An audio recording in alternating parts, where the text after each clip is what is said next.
Hello and welcome back to the Attacking Football Podcast. This week we are going to be talking all things SPFL. We are joined by a very special guest to discuss Rangers, Celtic, and everything in between. Here we go. Attacking football. Attacking football. Attacking football. Attacking football. Attacking football. Attacking football. Attacking football. Hello, how are you doing? Welcome back. Joining me as ever this week is the irrepressible Scott Mason. How you doing, Scott? I'm doing good, yeah. Last week we didn't have you and had to take over your job, so I think there's going to be a bit of that going round, Scott, if we're honest, isn't there? But before we get into that, our guest this week from SPFL News Now, we have Mr. Lee. How you doing, mate? It's a great name. It's a great day, thank you, and and a great name as well. Didn't catch that there, but yeah, thanks for having me, guys. I appreciate it. I thought it's a great day, which it is a great day as well for being on the show. So I really do appreciate it, guys, and looking forward to having a good chat. Well, I think it's going to be more educational than a chat because I don't think Scott and I are massively well versed in Scottish football. So, I mean, first thing I want to talk about is you. So SPFL News Now. Yeah. I've been looking through your social media. I've been looking through your website. It's a big deal that you go into every news journalist news conference for the managers.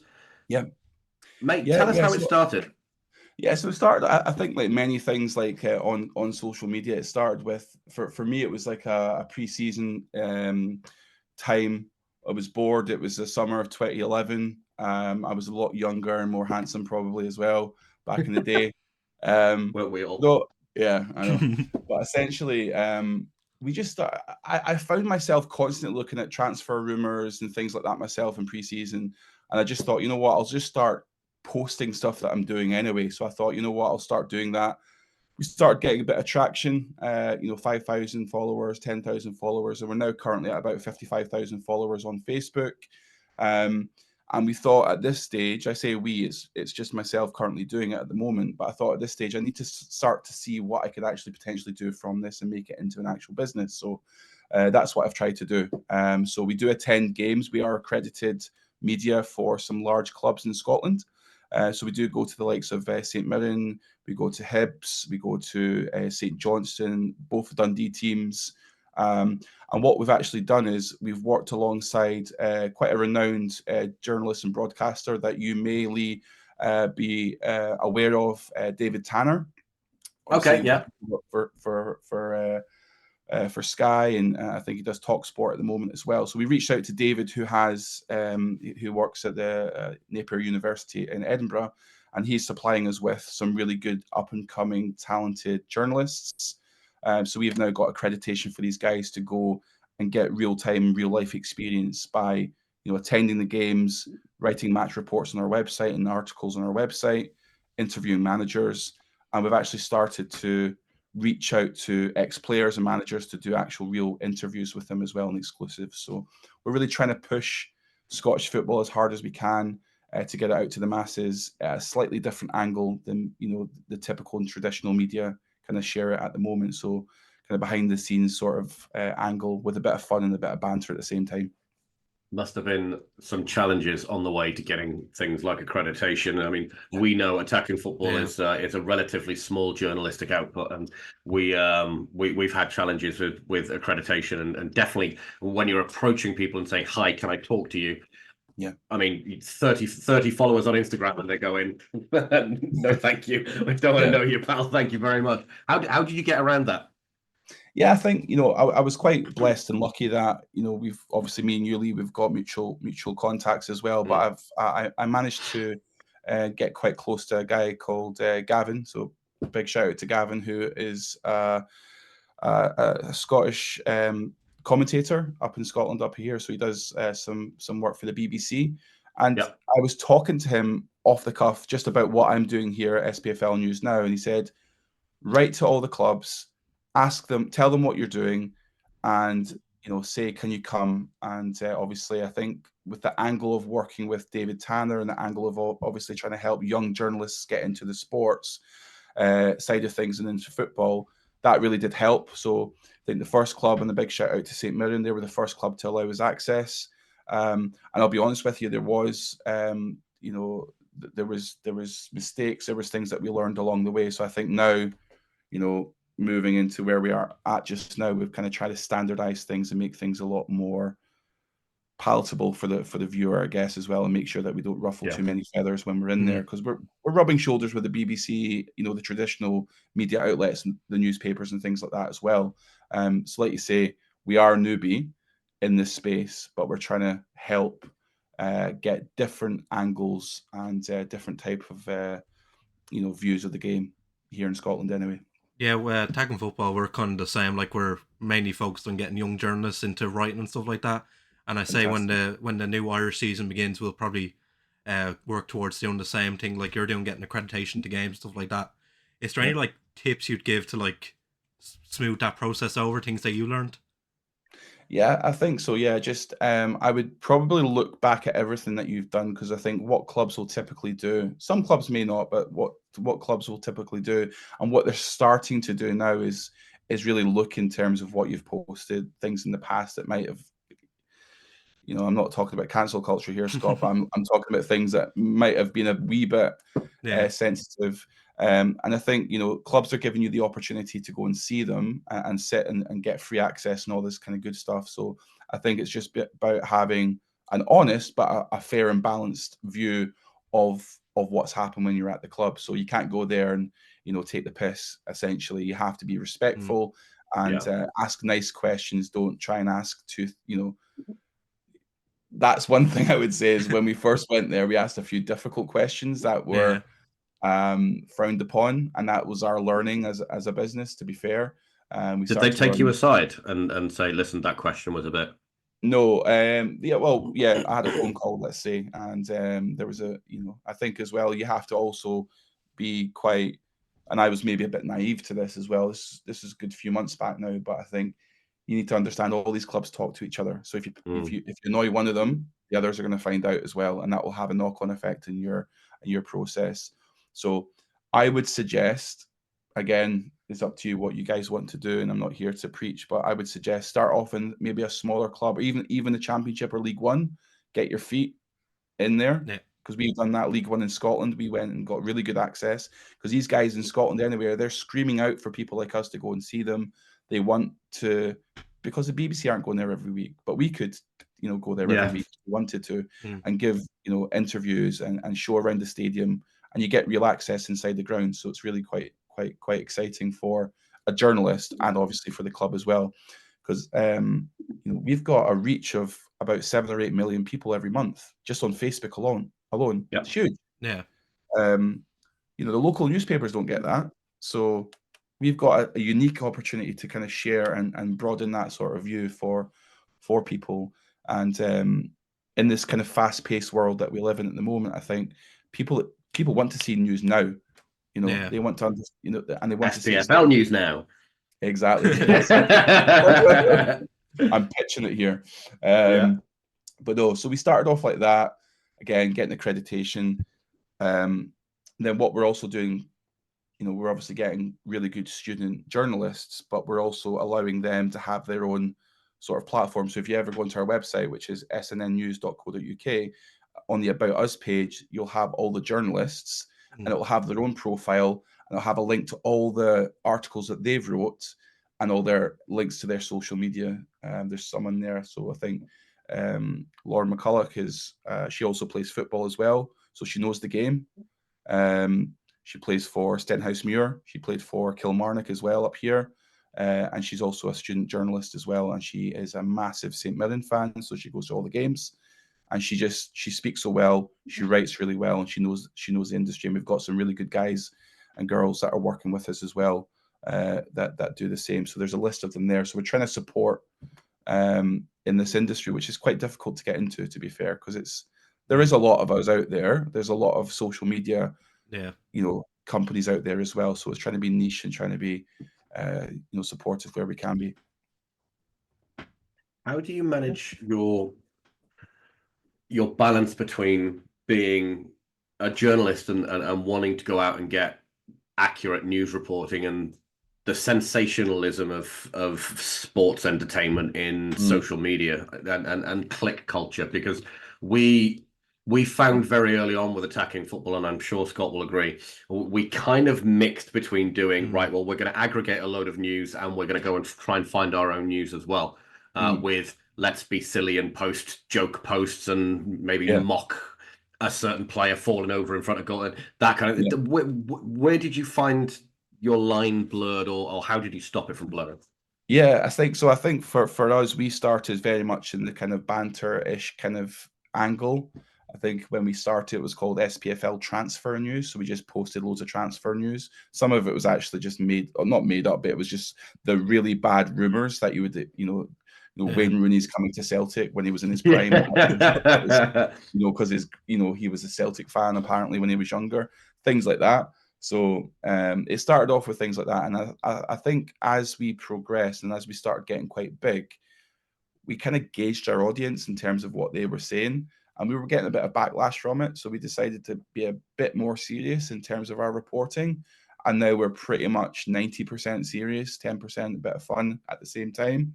Because I think what we want to do, Lee, is make sure that when people come onto our site or our website, they're getting the news now, but they're also getting accurate news, and it's not just outlandish claims like Wayne Rooney or Ronaldo joining Rangers or whatever it might be. But these things are obviously there, so it's trying to balance that by being fun, being humorous, taking the mickey a little bit, but at the same time being as fully factual as well.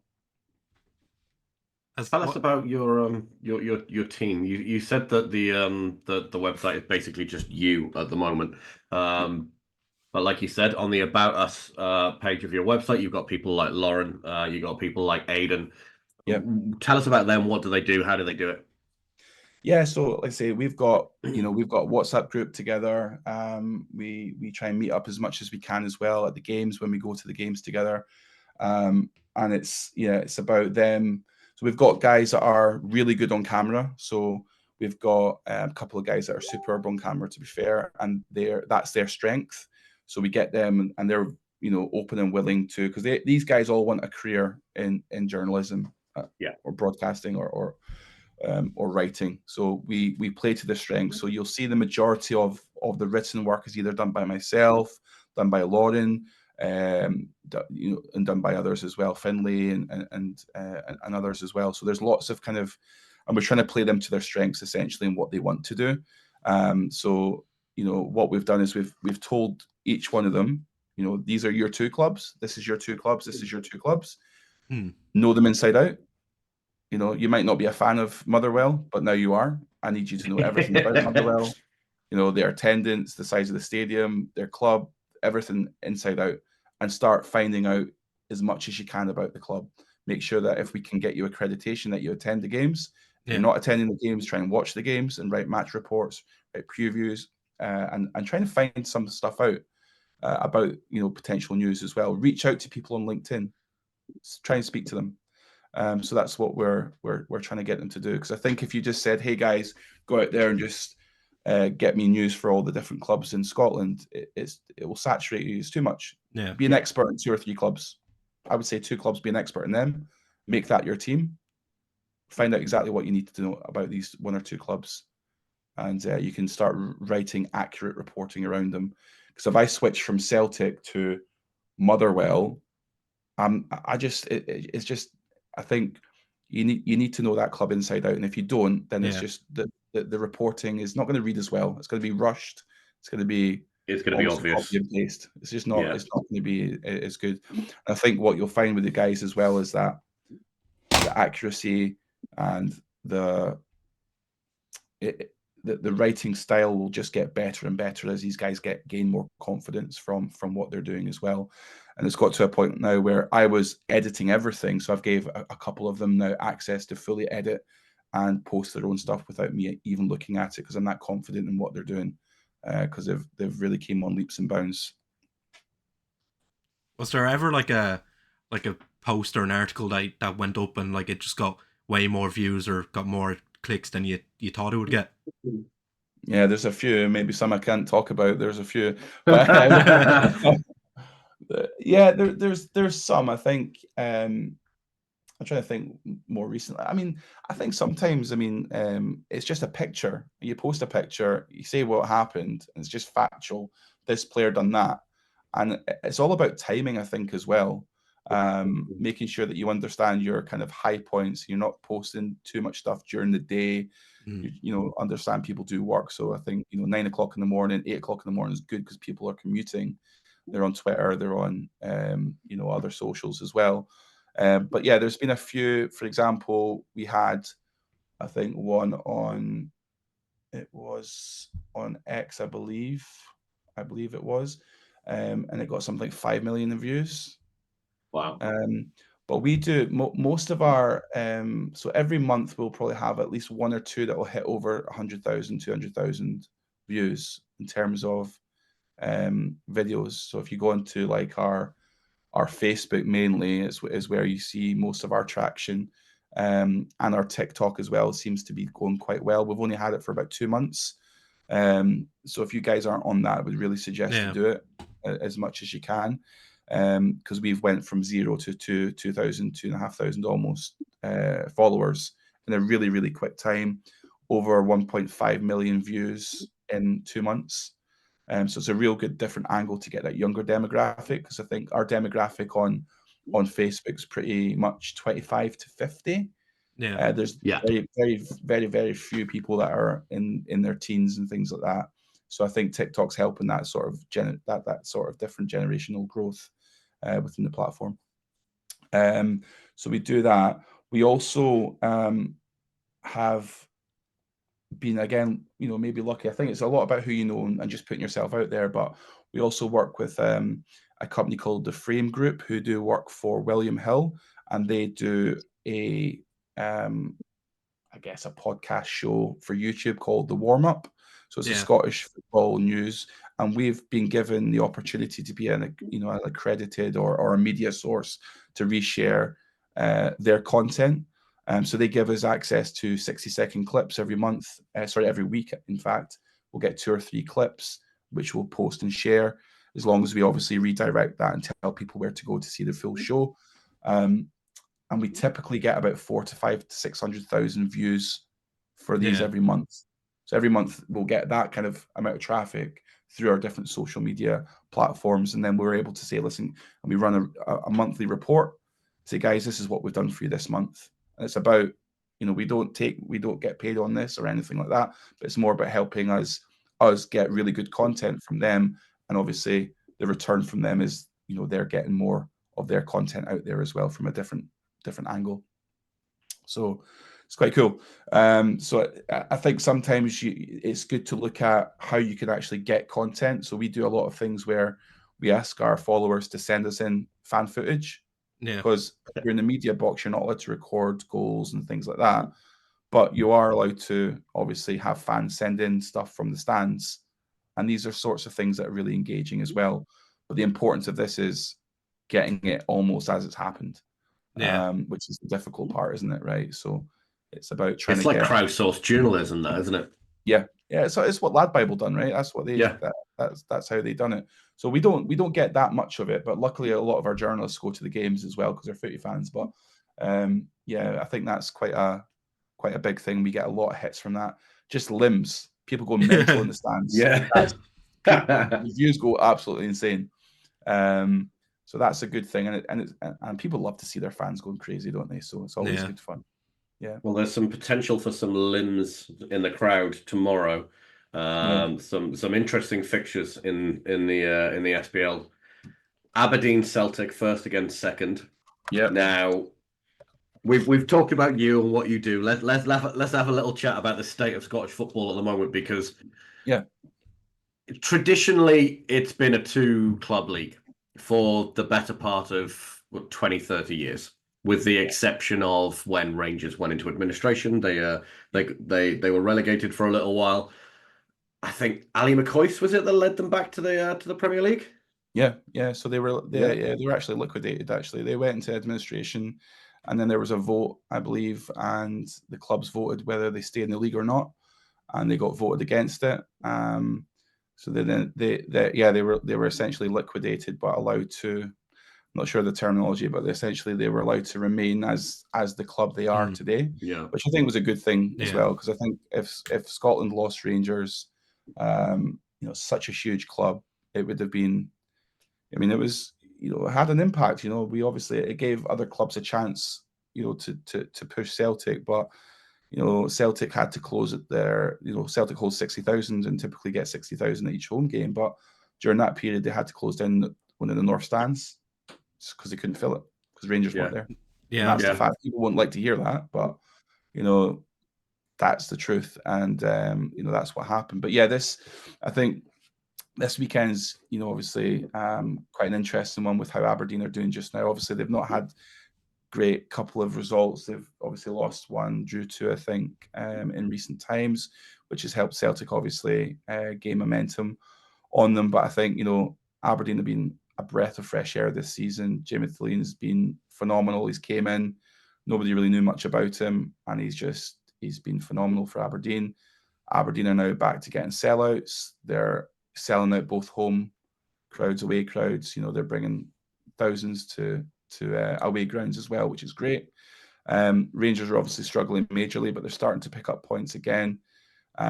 So it's quite interesting to see. There's obviously a few other things that have been happening as well, which is quite exciting. So there's a lot of things around Hearts at the moment. So I'm not sure if you know much about what's going on there, but essentially they've confirmed an official agreement signed with the football data analytics even company, Jamestown Analytics.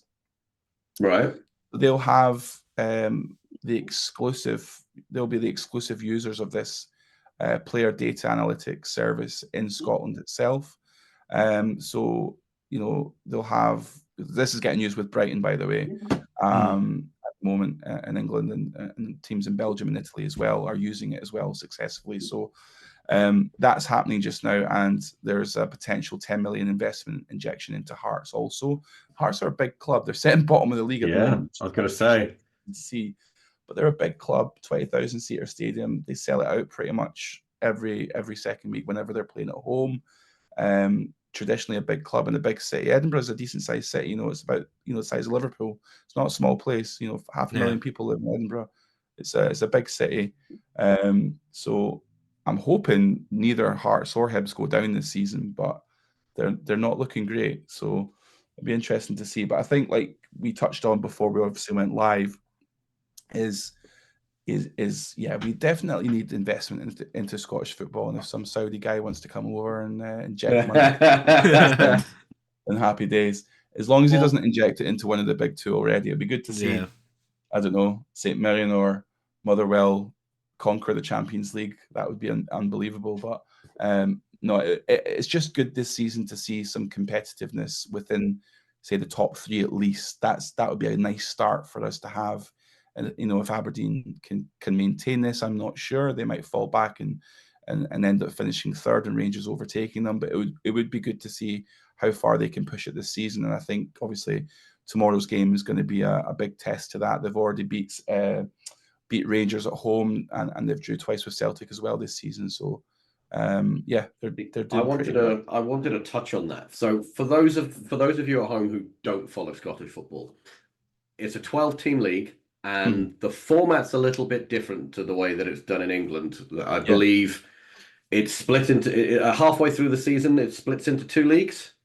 Yeah. And it's a funny one. So if you come sixth, if you're sitting in sixth, and you could technically be on more points than the person in fourth or fifth once the split happens, because you're not able to do that. But essentially, it's quite a relatively new. I say new. It's probably been going on for quite some time now. But the league splits just before the end of the season. I think 30 games in, I believe, roughly, something like that. So it splits into, and then the top two half play each other. The bottom half play each other as well. And there's obviously the playoffs as well. So if you finish 11th, you go into the playoff for the team that came second in the championship now as well. So that's helped, because that never used to be a thing, the whole playoff situation. So it's quite an exciting part at the end of the season. Obviously, maybe not as exciting as it is down south with getting to the Prem, but it certainly does add a bit more spice. And there's some really good clubs in in the championship as well. So it'll be quite interesting to see if we could do that. Personally, I would love to see there be an extension to the league, 14 teams, 16 teams, because what you find in Scottish football is that Celtic Rangers, because they'll obviously be in the top 6, they'll play each other 4 times a season. They could play each other 6 times with the cup. They get each other in the cups. Yeah. So, which has happened. And actually, one time, I believe in 2011, they played each other 7 times because there was a replay in the cup as well. That's insane. So 7 and times. Genuinely, Celtic Rangers is in the top 5 biggest British football rivalries. Expect derby games, definitely. So imagine. Absolutely. I would say it's the top derby in the UK by far in terms of rivalry. Absolutely. In terms of what it means. I mean, I think you really need to understand it's not just about, blue and green. It's about a lot more than that. It divides this country completely in terms of the rivalry, the sectarianism. It's Catholic, Protestant. It's not just that we're both big clubs in the same city. It's ingrained into you, and the hatred and the atmospheres is like nothing else. And I've attended, many games down south as well. So I think you need to come up, Lee. I'll take you to a game to kind of sample it for yourself. But I mean, I spend a lot of time in Scotland by virtue of my my day job and our mutual friend. So I am in Scotland quite a lot. So next time I'm around, I'm definitely going to hit you up and we'll go to a game. I would love that. I think though, to be fair, Lee, in recent years, because there's been a bit of it's quite sad actually. There's been a bit of an argument between the clubs since I think 2019 or something. They've completely stripped back the away fans. So last season there was no away fans. This season there's not been any away fans. Before there used to be 8,000, 9,000 Rangers fans, Celtic fans at Ibrox as well. It was phenomenal. And then they pulled it back from 8,000 to 800 over some. Wow. Yeah. And now at the moment there's none. So I think that's going to get sorted. They've agreed now that they're going to allow, I think, maybe the Champions League sort of allocation, which is 3,500, 4,000, something like that. So it'll be a lot better than it was, but still it's half of the away fans, and that's what made it so. I mean, 8,000 away fans is that only the Old Firm? Yeah, I'm pretty sure no it is. No away fans at all in the Old Firm derby at the moment. Yeah. That's incredible. I didn't know that. That's insane. It's really hampered the atmosphere. Still electric, but I think if you imagine though, I mean, imagine Celtic are playing Rangers at Ibrox. There's no away fans. Celtic go 2-0 up. The place is going to be absolutely silent. Dead. Absolutely. Yeah. Who do you sing at? You're getting sacked in the morning. Exactly. Who? There's nobody here. Exactly. So that's it. Absolutely bonkers. So I think that will change potentially for the next one, if not the one after that. But they need to sort it out. So it's a bit silly, but I don't know. I won't comment on that, but it just needs to be sorted out for the sake of the fans. Really, it'll be such a better spectacle again. I genuinely can't imagine like a Manchester derby or Liverpool against Everton, the Merseyside derby, with there being one set of supporters in the stadium. It just doesn't make sense. And as you rightly said, that the Rangers Celtic rivalry is so big. It just feels massively one-sided. It's just it's wrong. It's so wrong. It's so wrong. Mate. I agree. But hopefully we'll sort it out. Let's see what happens soon. We'll definitely see what goes on. But that's the current situation at the moment. I wanted to touch on it's kind of a new introduction to the league, but VAR has come in. What's been like the general reaction from fans towards it? And has there been an uptick in penalties to Rangers? That's the one joke I know. I think there's been less, which has been great. But no, all jokes aside, I think we've not got the best VAR in Scotland as well. So we don't have is the fancy VAR maybe that's in the rest of the world. So we obviously took a wee bit longer. I think it's just down to finances, really, to be fair, with a lot of the clubs. Obviously Celtic, Rangers, they'll have it, the full shebang and for the European games.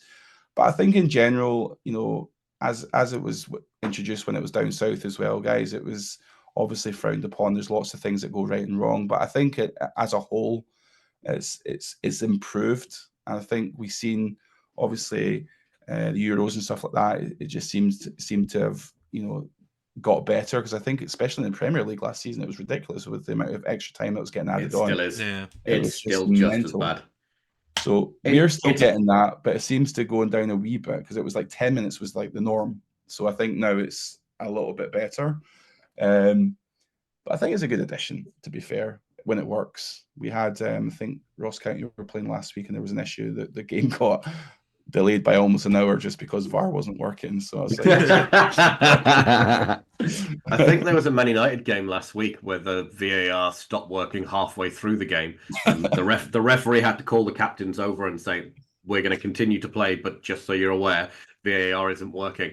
And mad. I'm not sure if you heard about why. No. There was a fire alarm going off at the VAR headquarters at Stockley Oh. Park, so they had to evacuate the building. So the VAR guys who were live watching the game had to evacuate out of the building. Oh my God! No, So I didn't know that, to be yeah. fair. But yeah, I think It it's been a happens. positive in whole. I think, we have all these kind of VAR shows as well, even up here as well, where they kind of dive into, and ex referees and current referees look through it and say, "Oh, was it the right decision or was it the wrong decision?" I think to try and help clarify a few points, because the rules seem to change constantly now, don't they, as well, in terms of Yeah. what's a penalty, what's a handball, all that kind of stuff. So I think, yeah, it's slowly getting accepted. I don't think it's going away anywhere anytime soon. So we'll see what happens. Is Scotland going to be moving to the semi-automatic offsides as well? I don't actually know, to be fair. That's a good point. Is it? I'm not sure. I think the Premier League is coming in halfway through the season this season, isn't it, Scott? Yeah, well, Just after Christmas. They said they were bringing it in October, and then they said no, we'll bring it in at some point, and I don't know what the exact date is now. Yeah, it was meant to be in October, and it still isn't. But to bring it in halfway through a season seems really odd. But I wonder if that's going to make the leap over the border up north. Sure, I think because we all saw in the Euros how well the semi-automatic offside worked. It worked brilliantly, and it worked great. And do they use it in the Champions League, Scott? Yeah, they do. Yeah, that's what I think. That's where it originated from. That's where I've seen it. That's the only place I've seen it anyway. But yeah, I think obviously out with the Euros. I don't know, to be fair. I mean, I hope it does. That's what I was trying to say earlier on as well, guys. I think it's, and I don't know how much extra it would cost, but I think it's down to finances at the end of the day, and if it's worth it for us to do it up here. But I think you have to try and standardize the game, especially in the top flight, regardless of what league you're in. I think if you're in the top flight, you can potentially get into the Champions League and all that kind of stuff. Then it should be something that is certainly looked at. But I think seeing it in action, it's great. I mean, obviously, again, there's talking points in there. His toe was offside or whatever, and all that kind of stuff. But it is what it is. Okay. It is what it is. I wanted to chat to you about some Scottish Premier League footballers. There has been some high-profile moves from the SPL into the Premier League and the other way around. You've gotten some great players out of the Premier League. Who, in your opinion, should, not that we want to be taking players out of your league, we want to be making your league stronger, but if the Premier League are going to be looking to the Scottish Premier League and going, that kid might be good, who would you be directing them towards? Yeah, I think at the moment there's a lot of talk around, and again, not just in Scottish teams taking them like Celtic or Rangers, but there's big talk about a young chap called Lennon Miller, who currently plays for Motherwell at the moment. So he's certainly something. So I think Man United, Man City, Celtic, Rangers were all looking at him. They've sent scouts over the past few weeks actually for Lennon Miller, and he's just he's been phenomenal up here. Still a young lad. I'm not sure how old he is. 2006 he was born, so he's 18 years old. Yeah.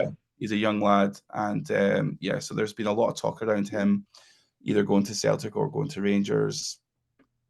Does he hang about for a few more seasons at Motherwell to kind of keep keep doing what he's doing, or does he take the risk of either joining Celtic or Rangers and potentially sitting on the bench? I think he would start for Rangers for sure. Celtic, again, probably take him a season or two to get into that. But there's also big talk about him potentially going down south as well.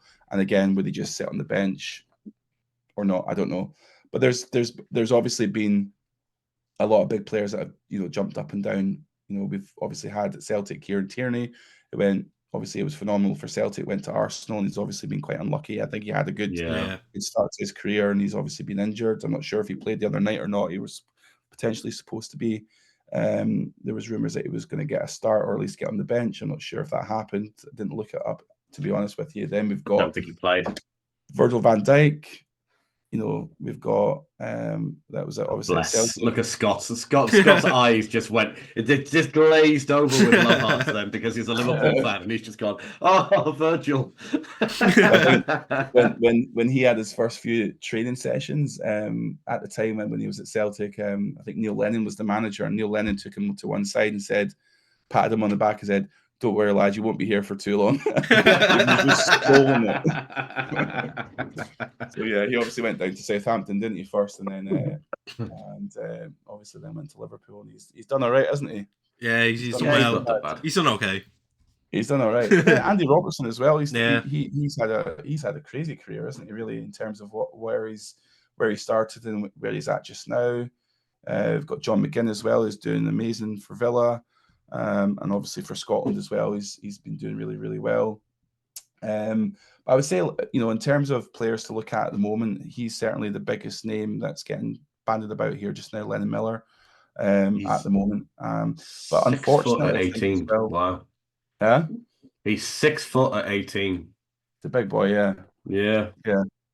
He's a great player. So guys, keep your eye on him. I think he's either going to come to one of the old firm or he'll go down south. So let's see.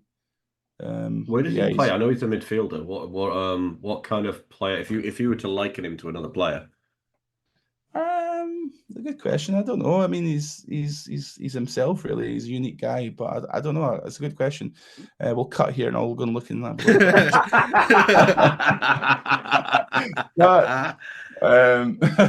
I'm just looking on. The reason I ask, I've just looked him up on Transfer Market, and they've got him listed as central midfield, attacking midfield, defensive midfield, which is literally the only 3 options, and they've got him down for all 3. He's more of an attacking midfielder, to be fair.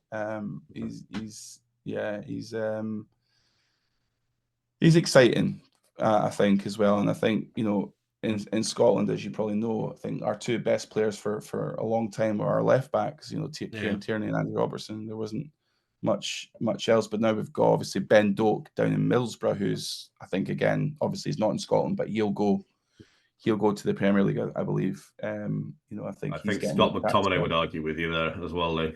Yeah, well, there you go. Yeah, exactly. So there's there's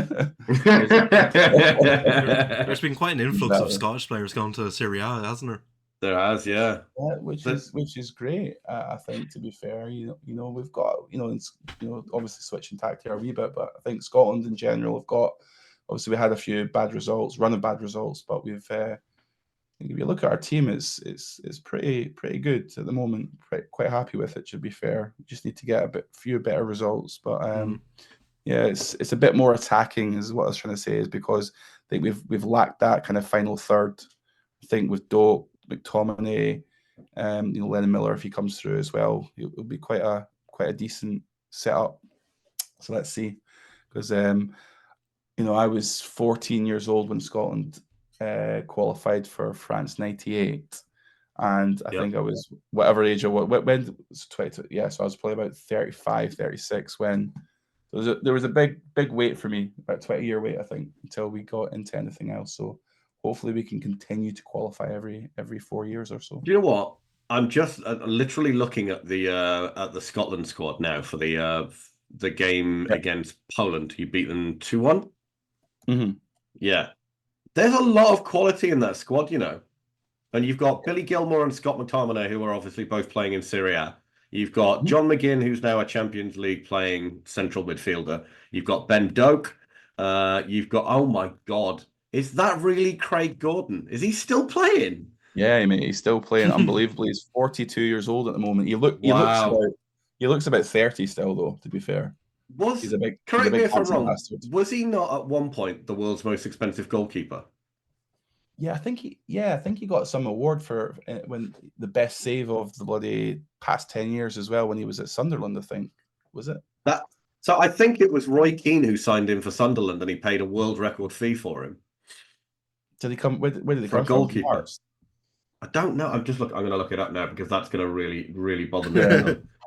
Yeah, but he plays for Hearts now. And honestly, he's still, you would never know. Oh yeah, just seen there the 9 million fee was the highest a British club ever paid for a Yeah. goalkeeper. Yeah, there you go. Yeah. So all-time British record, not world record. Yeah, but yeah, British I record. remember that transfer, and Yeah, I I do remember as going, well. "Oh God, he's going to go on to great things." And Yeah, well, to be fair, he's done all right. yeah, he's done all right, hasn't he? Can't complain. Yeah, I think he's done pretty well. He's done well for Celtic. He was at Celtic for a few years as well. Done really well, and for us, for Scotland, so can't complain. 147 games for Celtic. Not Yeah, bad. yeah. I mean, what are your thoughts on the Scottish national side at the moment? I mean, you've just come away from a really good away win against a very good Poland side. You must be feeling positive about the state of Scottish international football at the moment. Yeah, I think so. Yeah, I think if you look at even at the defeats recently, there's been like narrow defeats. You know, we lost 3-2 to Poland with 2-1 to Croatia, then we beat Croatia 1-0. We lost 2-1 to Portugal. We then drew with Portugal. We celebrated like we won the World Cup. I think mainly to wind up Ronaldo because he was in a huff. Yeah. And then obviously we beat Poland away, which is a fantastic result because I think it was kind of last minute goal as well. So big bullet header by Robertson. So no, I think it's obviously we finished third in the Nations League, but I think we've got a playoff in March. So yeah, I think pretty positive to be fair. We can't really complain. It is what it is. We've got to play Greece now on 23rd of March, so we can beat Greece, I reckon. Then that'll be us. If you're beating the likes of Poland away, Croatia, who I mean, Modric and a couple of other players there are getting on a bit, but they're still a really top tier nation. You're getting a draw against Portugal. I mean, there's no reason why you can't go and beat Greece. Yeah, I don't see why not. So yeah, let's watch this space. But yeah, I think we're playing away first, and then 3 days later we're playing at home at Hampden. So yeah, we'll see. I think Scotland are doing what I think we're playing better we're playing good football. I think sometimes we don't get the results, but I think our football is good because we do have good players. Like you said, like you've touched on. So I think it's sometimes just getting the results. But I think Steve Clarke has done well. He's not the most charismatic guy in the world, to be fair. He's quite hard to watch in terms of his interviews and stuff, but he seems to have got a good squad of players together and he's doing something quite well. So yeah, we'll see. We've qualified for the past 2 Euros. We can't complain too much. It's all good. I just want to just shift back to about players in the league, and just from an Irish perspective, one player I've kind of been keeping an eye on has been Jamie McGrath from Aberdeen. It's like this season it seems like he's gone up another level. He's already like matched his goal contributions compared to last season in just 13 games. How's he been this season? Yeah, he's been good. I think he's a good player. He's quite vocal as well, I think. So he's been talking about how Aberdeen have no fear at all tomorrow when Celtic come, and he's quite a confident boy, I think. And yeah, I think again he's not a young lad though, Jamie, is he? He's late 20s. He's 28. Yeah. Yeah, so I think he's a good attacking midfielder, and he's doing well at Aberdeen. I think he's not scored too many goals. He's got a few assists as well, so I think he's doing well that way, setting up quite a few goals. But Aberdeen in general seem to be a real kind of collective team that fights for each other, because obviously they don't have the riches that Celtic have. Celtic are one of the best run clubs in Britain, in fact, not just in Scotland. They've got 130 odd million in the bank at any given time. They do really well that way, and they buy players and they sell them for a hell of a lot more than they've bought them for. So I think you need to remember that as well. The budgets compared to Celtic and Rangers are just Celtic and Aberdeen are huge. It's just almost unfair. So I think they're really well coached, and I think Jamie McGrath as well he's definitely up there, and I think he's doing really good stuff for Aberdeen. Be interesting to see tomorrow. I'm really looking forward to it. To be honest with you, it should be a good game. Celtic absolutely battered them in the League Cup the other week there, but then Aberdeen, 2-0 down at Celtic Park, came back and drew 2-2, and actually scored a third that was waved to be I think a foul or offside or something. So no, good players. Definitely, there's a lot of Irish players, Scott, up here. To be fair, you see a lot of them. There's a good bunch up in Scotland. There always has been, to be fair. In any squad, to be honest, I think there's at least probably one in each squad up here. So yeah, there's some good quality Irish boys up here, and obviously Celtic have got Adam Ida, who's pretty. He's had a hefty price tag, I think, on him as well. But he's been doing pretty well. So he's getting some important goals for Celtic. So that's quite interesting and quite a positive, I think, for the Irish national team. Do you think, like, in order to like kind of break the Celtic Rangers strongholds, those type teams need to like Hearts are getting the database and stuff like that? Do you think that's how the teams are going to break the old firm? I think it's going to be really difficult. I think, like you say, you're going to either have to have something that's happening at Aberdeen just now. They've not had investment. That they struggled the season before and seasons before that as well. They've came in and they've completely rejigged the coaching team, and that seems to have worked tremendously. They lost their best striker as well last season, so they've came in and done well. But I think investment needs to happen at some level. They need to have. It's about the consistency that they need to as well. I think Alex Ferguson said it when he was up in Aberdeen. To split the old firm, you have to go to Celtic, you have to go to Rangers and beat them in their own patch. Yeah. If you can do that, then you've got a real big chance, because they don't lose many games. Celtic have lost. I don't even think they've lost this season, have they? Or they haven't. No. They're unbeaten this season. It's very difficult. So it's about you can nick a point off them or beat them, but then you have to go up to Ross County or up to wherever and beat these teams as well, and do it on a consistent basis. Because if you go to Celtic Park, you're playing in front of 60,000 fans. It's a big stadium. It's a big thing, isn't it? You might be used to playing in front of 10, 15,000 fans, but then you go up to Celtic Park. It's a big thing. So it's almost like having that hangover effect when you've played these bigger teams and then you go down and play, Ross County or some other smaller club. It's sometimes a bit difficult to get yourself up for it. Needs to be a consistency with these teams, or any team really, whether it's Aberdeen this season or Hearts next season. It needs to be a consistency throughout the whole season. And if they lose twice to Celtic, it's not the end of the world. It's just 6 points drop, but they need to, beat everyone else that's in front of them, really. So, in order to advance the Scottish Premier League, I will come back to that. But while we're talking about advancing the Scottish Premier League, do you look at some of the real big investors going and looking at, like a Wrexham, like your Ryan Reynolds and Rob McElhenney? They go and take over Wrexham, and are you not sitting there going, we're massive up here as well, can you come and have a look? Yeah, I think so, because if you've ever been to Scotland and you go to Edinburgh, for example, it's a stunning city. It's a proper beautiful place. So you just want someone to come in and buy up Hibs or Hearts or something like that and pump a bit of money into it, and maybe they can have a nice holiday home in Edinburgh somewhere that they can visit when it's half decent weather. But no, it's I think the product needs to improve. It's not, I think you need to look at it. It can't just be a one-time fix with an investment. I think the product in general needs to improve. And I think if we could get clubs to vote for a 14 or 16 team league, then they would do it. I was speaking to David Martindale the other day, the Livingston manager, and he was telling me that he wants it.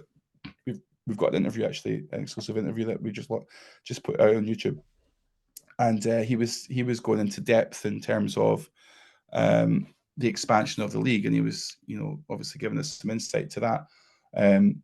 And people just there's clubs out there that will just say no because they want the short-term money in. Yeah. They're not looking at the long-term effect that it could have. Yes, you might lose 500 grand, £1 million a year by not having Celtic pack out the away end.